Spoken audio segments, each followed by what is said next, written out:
So you may know that there's these cleansing exercises in yoga, which at one time the word hatha yoga often was equated with cleansing exercises only. It wasn't actually thought of as postures. It was more to do with preparing the body, making it as healthy as possible. So in yoga, it's often considered there are 6 cleansing exercises. That's called Shatkriya or Shatkarma. Shat means 6 in Sanskrit. And the overall idea in yoga, which is sort of similar to, in this case, to Ayurveda, is that we have what's called tridosha, which are the 3 components that make up everybody's constitution, without getting into exactly what they are, but you probably have heard of Vata, Pitta, and Kapha. Not Kapha, as you get most Americans saying, it's Kapha. It's an aspirated P, Kapha. So these are the doshas, and you're born with a set, these 3, and they're in a certain relationship to each other, and this is who you are. This is your constitution. You were born through previous lives, if you want to see it as a karmic thing, and this is the point you're at in the universe with these 3 doshas in a certain relationship to each other. And I think the overall idea is that they're balanced when you're born, as far as I know. But they become imbalanced over the years because of all life's hardships and things. And if you get an imbalance in the doshas, then you get illness and disease. This is the theory of disease according to the Tridosha theory.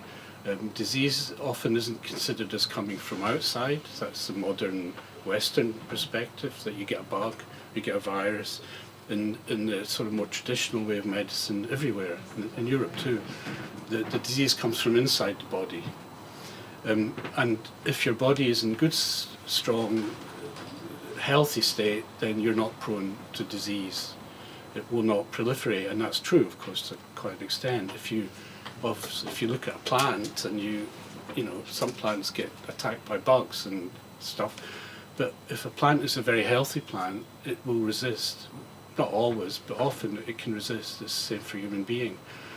So in yoga, to get the body into a really good healthy state, you have to return to the original balance of the doshas. And one of the ways of doing that is to use cleansing exercises, which are supposed to get rid of any problem areas. You have to remember, though, that this stuff was practiced way back, well, at least 2,000 years ago, where there were all sorts of problems with illness, diseases, and so if you read the descriptions of these cleansing exercises, you will find that they often make claims. For example, that they will cure leprosy, they will cure elephantiasis, they will cure malaria, they will cure diabetes, they will cure everything, and to some extent, they probably didn't have any other way of curing some of these diseases, so this was what they used. Whether it worked or not is another matter.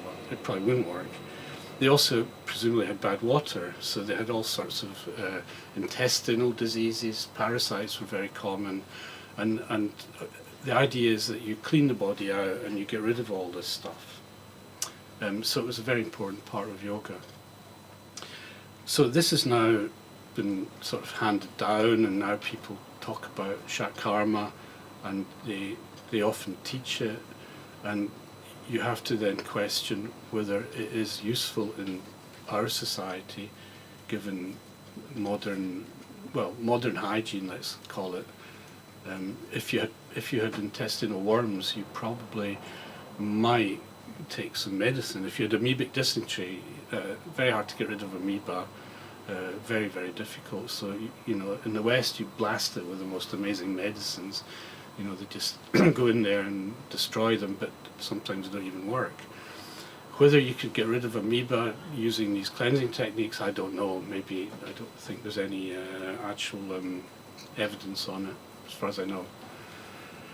So, there are 2 types of cleansing exercises as I see it, and one is I would call invasive, and the other is non-invasive, and they are different in the sense that obviously invasive ones are quite heavy duty. and non-invasive are not so much. And also, for me anyway, and I'll explain in a minute, non-invasive means that they probably can be done regularly, like daily or weekly.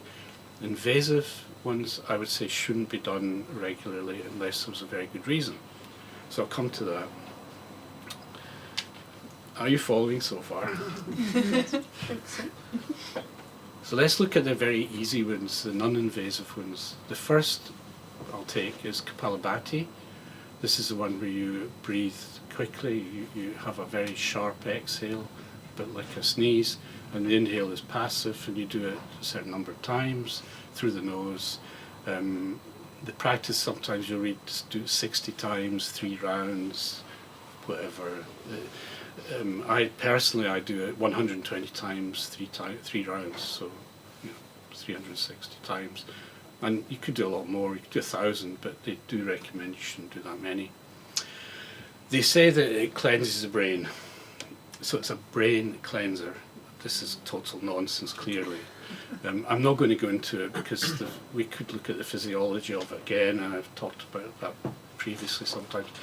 Looking at the carbon dioxide, oxygen balance in the brain and so on and so on. But I think it could be safely said that to say that it cleanses the brain is an absurd idea. The brain should be pretty clean as it is.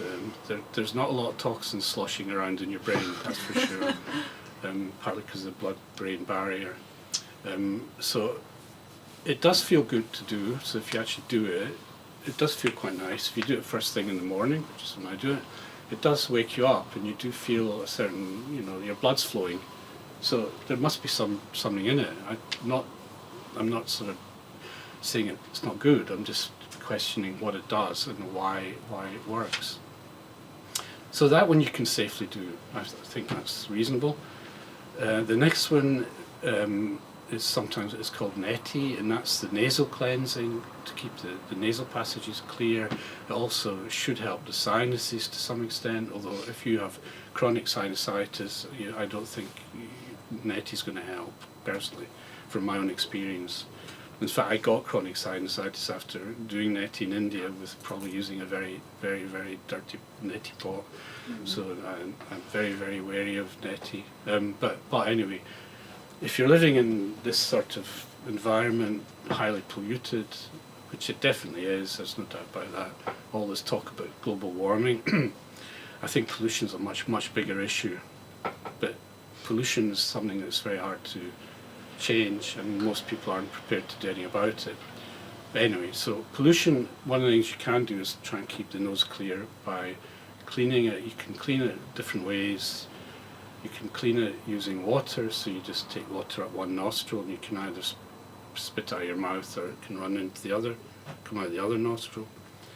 You can use a thread, like what do you call it, sutra or a suture, whatever. Yeah, you get these tubes. Can't remember what they're called in medicine.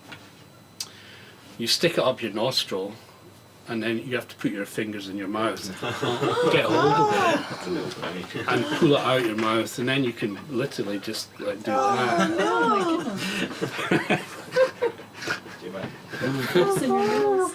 Have you tried this? Yeah. I've tried them all. It's okay. It's not as horrible as it sounds, but if you've got polyps, and a lot of people do have polyps, it's horrible because it really hurts. What's polyps? Polyps are little growths in your nose. They're benign, but a lot of people have them. And also a lot of people have one nostril slightly closed. It's just the way they're born. And it wouldn't work. You'll be sticking this thing up and it doesn't go, and it feels horrible, so it doesn't work. It's better using the water neti instead. You can, by the way, also, interestingly enough, use neti with milk instead of water.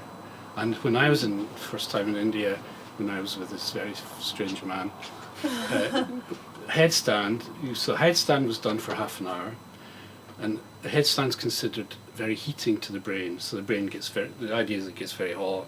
So to cool it down, he told me I had to do neti with ghee, which is clarified butter.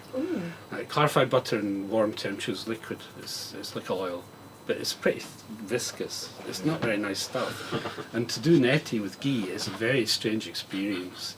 But this is what I was told to do. I had to do neti with ghee after a headstand. So you can see these cleansing things can go off in a little bit of a tangent. Some schools of yoga, hatha yoga, can be very extreme, and they're really into the cleansing, very, very extremely. The idea of the body being very clean is something that the modern West has really taken on. They really love this stuff, so it's definitely very popular. The extreme examples are how much you should eat, how much you keep the body clear of too much food. And there are stories of disciples who have been told to have their teeth pulled out because they're eating too much, and so they should only be on a liquid diet, like some ghee or some milk and very little else. These are extreme examples. There's many other examples of this idea, almost obsessive idea of keeping the body clean. It becomes very obsessive. It's not something you want to teach too much to someone who maybe is anorexic, for example, because it could just make things even more extreme. So that's these are, quite non-invasive. Okay, neti's a little bit invasive, but it's not extreme. You could certainly do it fairly safely. Again, I wouldn't do it.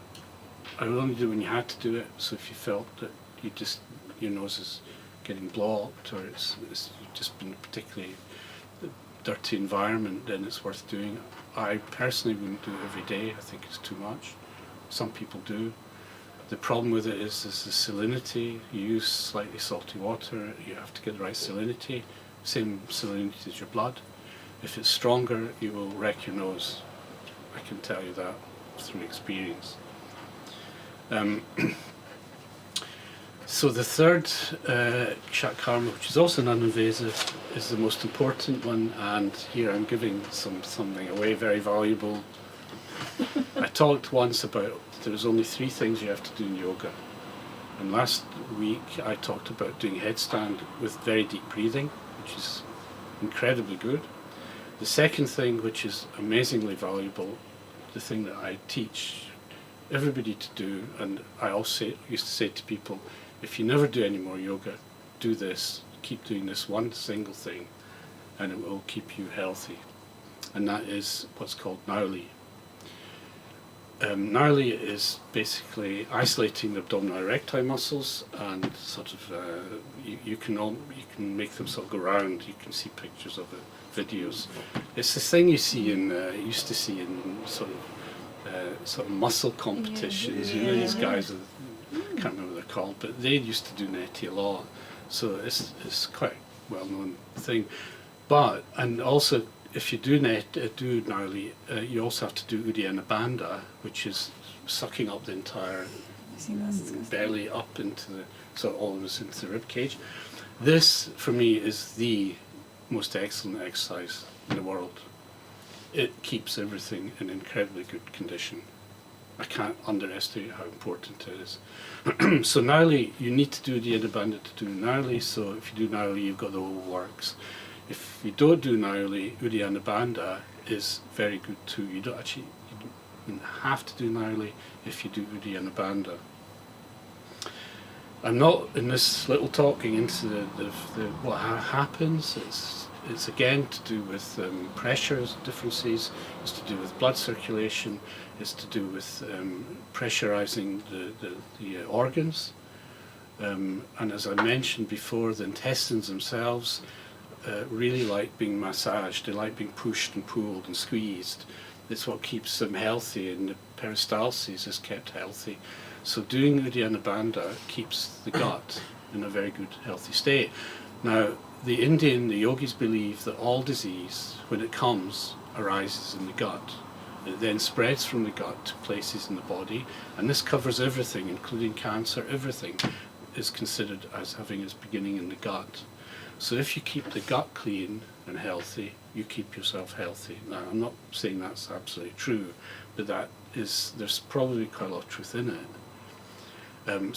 That, as I said, that is the second of the 3 great exercises in yoga. I've given you 2 now.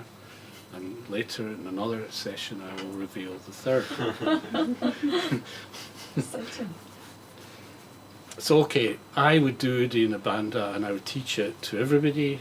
You mentioned, would you teach it? Is it, you know, definitely teach Uddiyana Bandha and then Narli. How many times you do it? Well, it depends. I do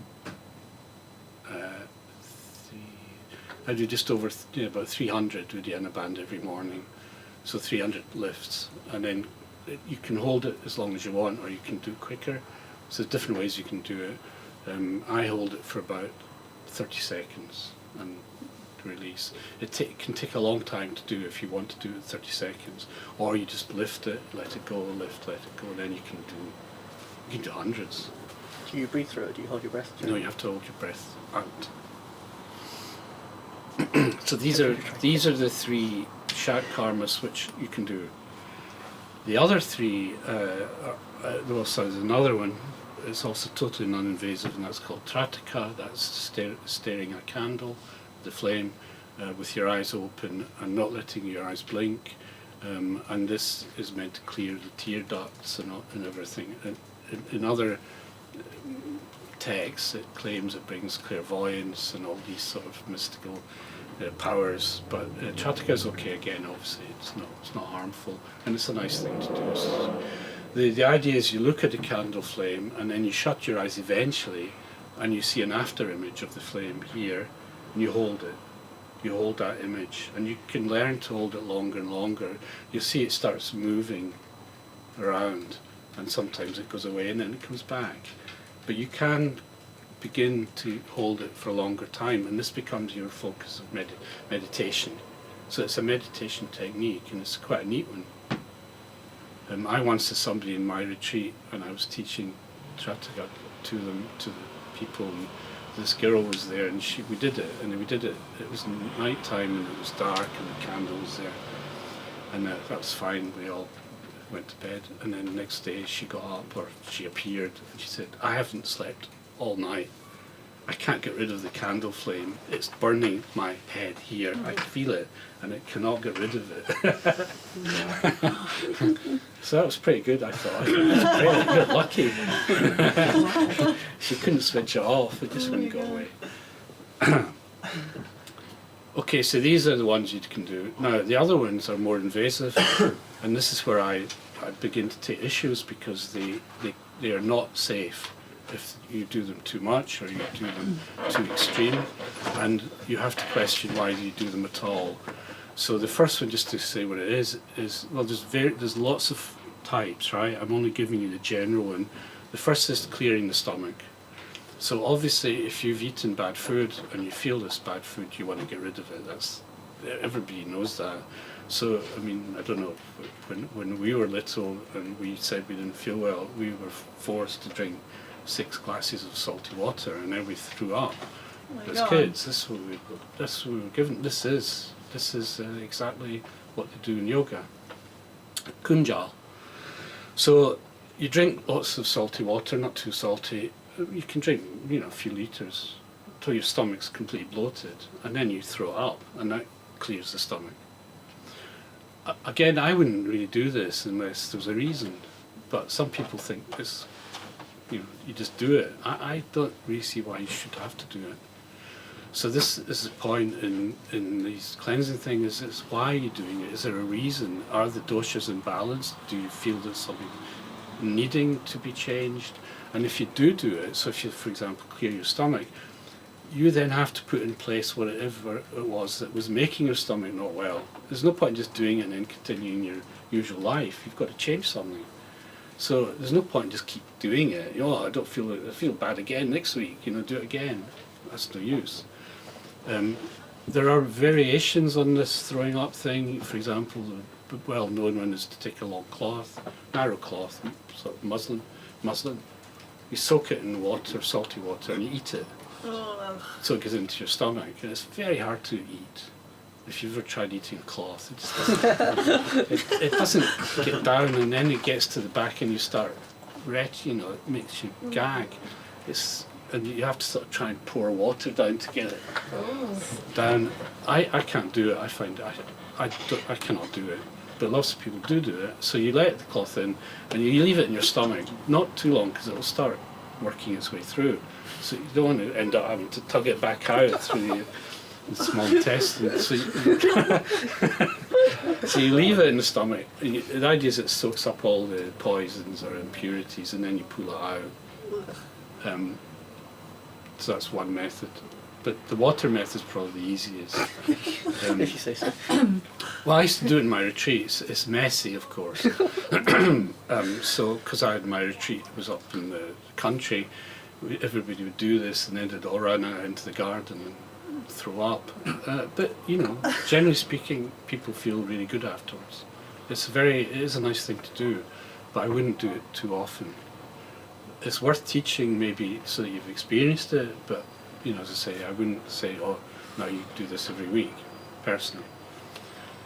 If you feel okay, if you feel healthy, I wouldn't do any of them. Like I said, the non-invasive ones, yes, but not the invasive ones. I wouldn't do them. You can also take another variation of this, where you swallow the water, but this time you don't throw it up, you leave it. And of course it goes through all the way. And you basically go and shit it out. And you just keep drinking the water until what you're shitting is pure water. So you have cleansed the entire intestinal tract with water. It's just going right through. And this is, you know, a lot of people are very attracted to this idea because it's given the impression that you're completely clean. You know, everything is gone. Everything's been washed out.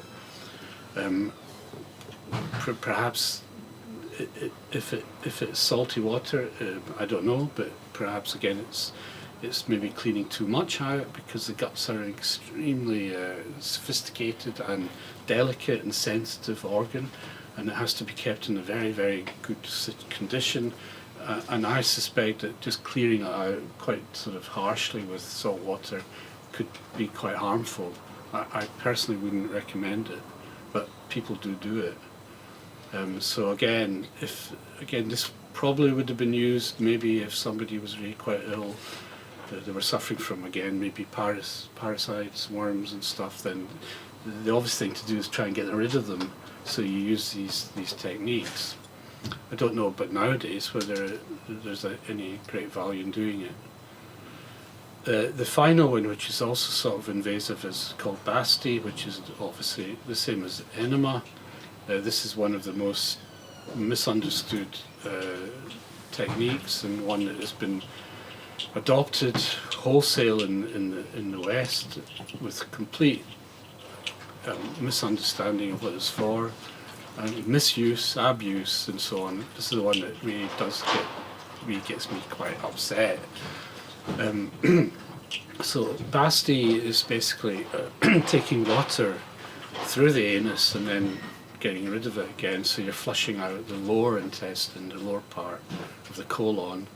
In Basti, in yoga, you do it by squatting, usually like in a river. You have to put something into your anus to let the water come up. You produce a vacuum. Using Uddiyana Bandha, the water gets sucked up and then you get rid of it. Some people claim they can suck the water through the anus without they use traditionally bamboo. Some people say they can open it and suck it up. I'm quite sure that works because there are two sets of sphincter muscles in the anus, and one of them is under our control and the other one isn't. Anyway, that's the idea. Again, it's meant to be done in cases of extreme situations. You're not meant to just rush off and do it because you think, oh, I fancy a bit of an enema.